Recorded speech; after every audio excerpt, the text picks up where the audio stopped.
Good morning, ladies and gentlemen, and thank you very much for having me and for the warmth of that welcome.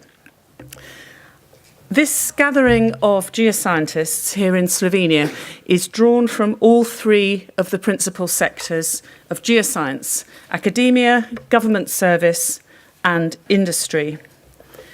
I'm one of a very significant body around the world of well-educated and experienced applied geoscientists who make their living delivering geological and related services directly to the public. In my case, evaluation of construction raw material deposits, the design of quarries and mines to recover them sustainably, and also in related public engagement, including mediation of the disputes that arise associated with mines and quarries. I suppose I'm in the industry tribe. But I hope to persuade you that tribalism is unhelpful in geoscience and that a professional approach is essential if we are truly to serve society. That picture is from Croatia, Split. Geoscience for Society is the core theme for this conference. And I should be very surprised indeed if anyone here this morning would not agree on the fundamental relevance of geoscience for society. Relevance, certainly, but I would say perhaps a moral responsibility to practice our geoscience in the service of society. I'm going to talk about professionalism in geosciences in this lecture, specifically in the context of effective delivery of geoscience in the service of society. My own society, professional and scientific society, the Geological Society of London, the oldest geological society in the world, in 1997 added a strapline to its name, Serving Science and Profession. It was the first formal recognition that I am aware of the equal importance of science and profession in geoscience practice. To be clear, this strapline does not describe service to two separate communities, but two aspects of service to a single community of geoscience professionals. More academics, but still sadly very few, are coming to understand that seeing oneself as a professional geoscientist and gaining professional skills, embracing professional values, does not detract from or dilute scientific endeavour, rather that it completes it, enhances it, and makes such endeavour potentially more impactful. The more they understand this, the better will they prepare the vast majority of geoscience graduates who will have a career outside the academic environment. The geoscience profession is no different from the professions of law, engineering, architecture, and many more. Professionalism is relevant in all of its constituent communities. I'll go on to define a little what I mean by professionalism and to consider how this is relevant to delivering service to society. So, what are the principal sectors in this geoscience community of ours? Here's my version. I've drawn all these outer circles the same size. That's entirely misleading. All of these families within the geoscience community are of very different sizes. I would think that applied geoscientists are by far the largest group internationally, and educators and researchers probably the smallest. Although that demographic is probably not reflected in this room or in any other similar congress. That's not a criticism, but just simply an observation. The simple point to make is that most of the geoscience students who pass through university departments and who work in geoscience work in non-academic careers. Hence the imperative of more connectedness between our tribes, not least so that students have a fighting chance of identifying a career path that suits them, and so that employers recruit graduates who are well prepared for non-academic work in the outside world. Here is what we are expecting from a professional geoscientist serving society, holding themselves out to be a competent person. sound geoscience knowledge and application of theory, exceptional ethics, and good judgment, providing services and opinions only in the areas of geoscience in which they are appropriately qualified and suitably experienced. It's very easy to see how this applies to a person like me, taking responsibility for providing geotechnical advice or for informing investors about mineral resources and their prospects for economic recovery, for example, than to an academic geoscientist. But we need to change very little indeed to make the definition fit for the academic geoscience community, and only in the third of my bullet points. Good judgment, delivering teaching, training and research only in the areas of geoscience in which they are both appropriately qualified and suitably experienced. What I'm showing you now is an attempt to depict the interconnectedness of the geoscience community and the importance of professionalism. At its centre, we see the responsibilities of the professional geoscientist, the competent person, if you like, to balance environmental and social responsibility, commercial responsibility, and ensuring or improving public safety. The blue call-outs indicate the essential inputs that underpin the work and experience of the competent person, delivering the optimization that is depicted in the centre. And then in the background, we have all the enabling factors, broadly describing aspects of professionalism. 3 of those I've put in red. They are fundamental to professional practice. Involvement of geoscience specialists in work concerning the Earth and for which they are qualified and experienced. I was interested to read in your field trip guide regarding the discussions that are going on between civil engineers and engineering geologists right now in terms of standards and responsibilities, ethical conducts and effective communication. Here's my list of the ways in which geoscience may serve society. I suspect that everybody in this room would have a slightly different list. The first 2 on my list are mostly the preserve of academia and public sector bodies such as geological surveys or specialist research institutions. The last 3 may involve us all. Applied geoscientists, consultants like me, or company geologists, as well as academe and public sector organisations, as well as professional and scientific geoscience organisations. As one works down my list, the extent of interdisciplinary collaboration and the need for working in those fuzzy interfaces between our disciplines increases. But teaching, which I've put in red, is probably the most important opportunity here. It arises from the first 2 and should support the last 3. And here is my list of important aspects of development and public protection to which geoscientists contribute. I've artificially divided my list into 2, supporting economic and social development and protecting the public. This is artificial because supporting economic and social development involves significant elements of protecting the public and the other way round. To illustrate, hazard mapping may identify where it is safe to establish built development with respect to, say, landslide potential or the potential for subsidence or perhaps flooding. This is also highly relevant for the definition of spatial planning units to avoid hazardous areas and therefore shape the evolution of urban or other economic development.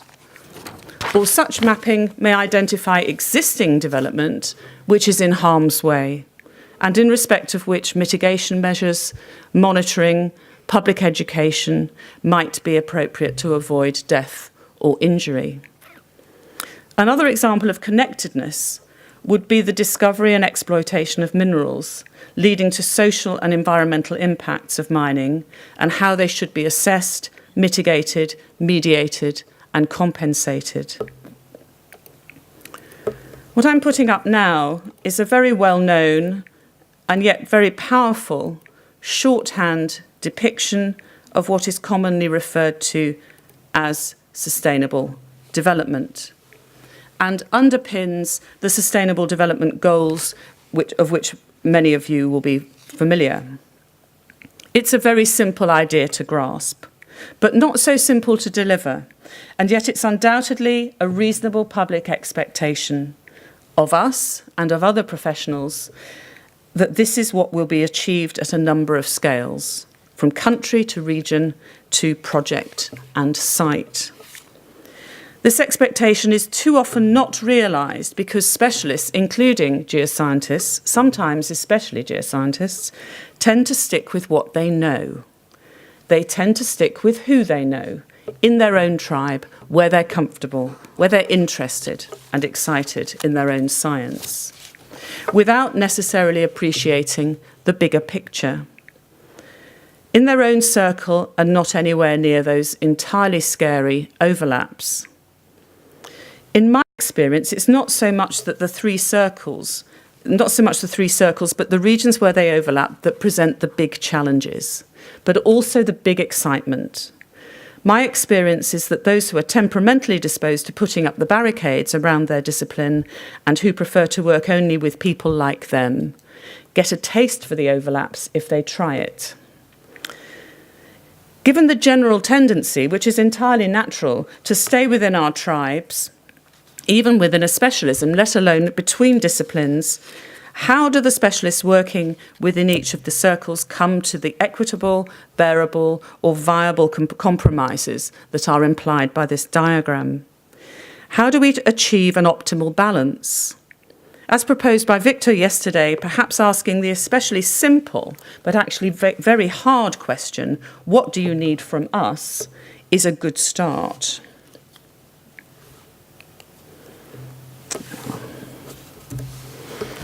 This is another commonly used conceptual model which depicts the activity of environmental assessment. It may well be familiar to you, especially if you work in extractive industries or in infrastructure or other built development. Again, it's an entirely simple idea, but more complex in practice because of the gaps and transitions that arise from a necessarily iterative, multidisciplinary, multifactorial approach. But this seemed to me to be an interesting basis for considering delivery of geoscientific service to society. Reframing the environmental impact example, without effective pathways, geoscience knowledge and expertise cannot be effectively transferred from the sources of that knowledge, you and I, to the receptors of that knowledge, which may be also you and I, but in this context, most particularly, receptors that represent wider society, wider than just the geoscience community. It's really easy to list sources of geoscience knowledge and expertise, and also pretty easy to list the receptors of that knowledge and expertise. It's also, sadly, very easy to envision the immense complexity that arises when more than one source impacts on the same receptor, and the converse. Similarly, it's easy to see how there may be chains of such relationships where a receptor pairing becomes the source of geological knowledge and expertise for a subsequent step.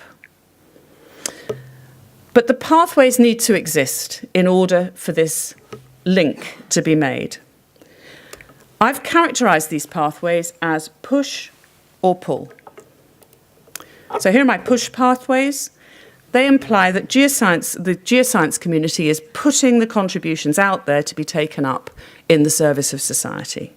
So perhaps scientific publishing, that's the best example, or funded project deliverables, familiar territory for many of you in the audience. Education and training of the future workforce is also an activity that is part and parcel of academia, but it is research, publishing and bringing in grants that have traditionally been the principal performance indicators in academe, rather than the quality of teaching and training. Pull pathways are those that seek out geoscience knowledge and expertise from the geoscience community.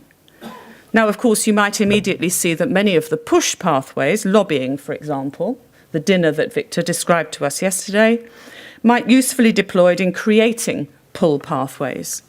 in the language of marketing, establishing the needs and wants of the users.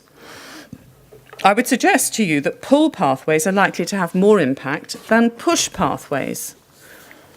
And yet, whilst fundamental research and the publication of academic research is absolutely essential, this is very often where our attempts to influence society and serve society end. I'm going to leave you with 3 propositions to consider that might start to illustrate the importance of professionalism in geoscience across the board. I mentioned earlier that most of those graduating in geoscience will not stay in universities. Do we not owe it to them to develop a realistic idea of what a non-academic career might look like? This is done very well in some institutions and extremely well in many professional and scientific geoscience organisations, but not at all in others. And I would suggest that the latter is the norm from my experience around the world. A more connected geoscience community that is in turn more connected to the needs and wants of society will tend, I would suggest, to develop research agendas that are truly relevant, having listened, having really understood the needs and wants of society. And finally, access to high-quality graduates. These propositions taken together form a virtuous circle, especially when seasoned throughout with a common understanding of professionalism. Is this perhaps the key to the geoscience community being more effective in truly delivering service to society? It certainly seems to have better prospects of success as an idea than complaining that the public does not understand us, is not interested, doesn't visit our website to see our excellent information and guidance, fails to retweet our carefully crafted press releases, etc. Why did I use the word seasoning just now? Food without seasoning is bland and reduces eating to the mere taking on of fuel. Add a small amount of seasoning and serve it imaginatively, and it is transformed to pleasure. Professionalism seasons what you already do extremely well. Being aware of and getting training and support in ethics, codes of behaviour, soft skills such as effective management of people, project management, leadership, communication, mediation, listening and hearing, and so forth, does not diminish the scientist to an automaton, told what to do and how to behave. Quite the contrary.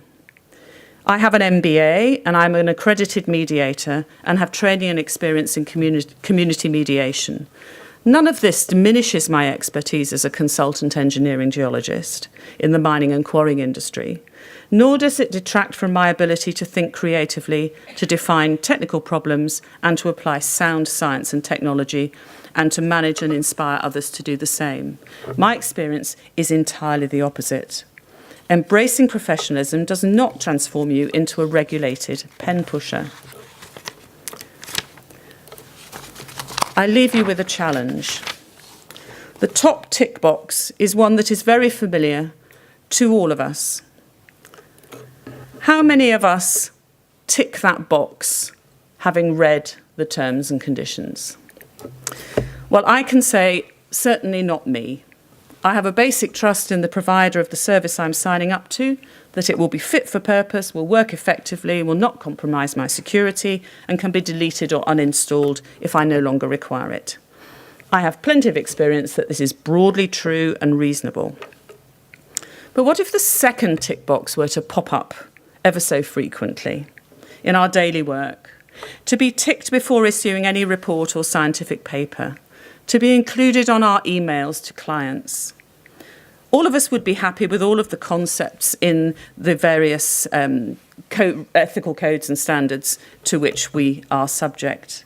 But would we be ticking the box as a formality or as a genuine statement of commitment to practice our profession in applied or research or educational settings, in accordance with standards of ethics and professionalism established by our peers through consensus? Ladies and gentlemen, I invite you to go away and tick the second box. But just before I leave the stage, I'd like to say how impressed I was to hear about the runners making laps of the lake to raise funds for a young person's charity on Tuesday. I wasn't able to participate, and actually my running days are behind me, but I'm going to walk round today with my husband, and I have a few euros here in my pocket that I'm going to donate to the fund. So perhaps if a fund or a hat or a bucket can be found, others might like to contribute to this worthy cause as well. Thank you very much.